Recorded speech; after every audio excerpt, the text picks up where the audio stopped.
In one of the most diverse national park systems in the world, St. Lawrence Islands may be the most unique, a jewel that stretches from Brockville to Kingston.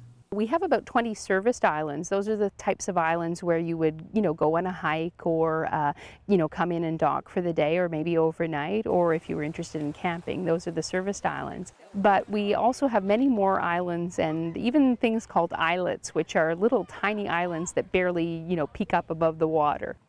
When I go into the Thousand Islands, I forget that I'm in a relatively southern part of Ontario, and I can just escape for a little bit and be immersed in this natural beauty and history of the islands. It seems every island has its own personality. This is Mermaid Island, one of the smaller, yet no less distinct locations. It's got these interesting rock formations. You can see where the glaciers scraped right over this, exposing all the spare rock. And what it did is it really created the kind of iconic scenery that we think of as being the Thousand Islands scenery here in the park.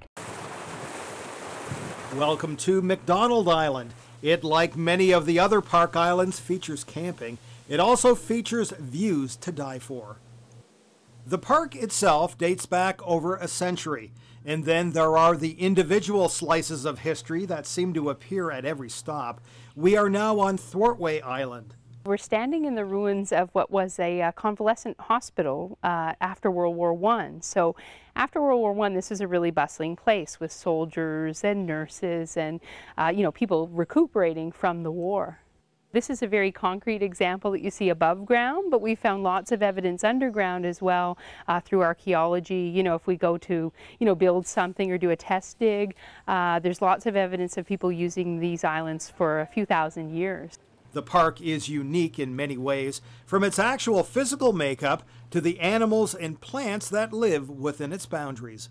The islands are very rocky. There's a lot of varying topography, so there's a lot of different wetland pockets and ponds and streams.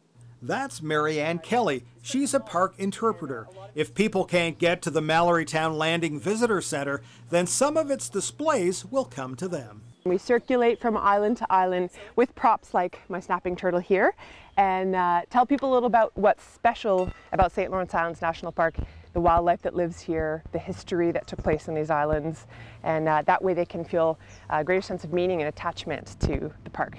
St. Lawrence Islands has the distinction of being the first national park established east of the Rockies. Mike Postovit, CKWS Newswatch near Gananoque.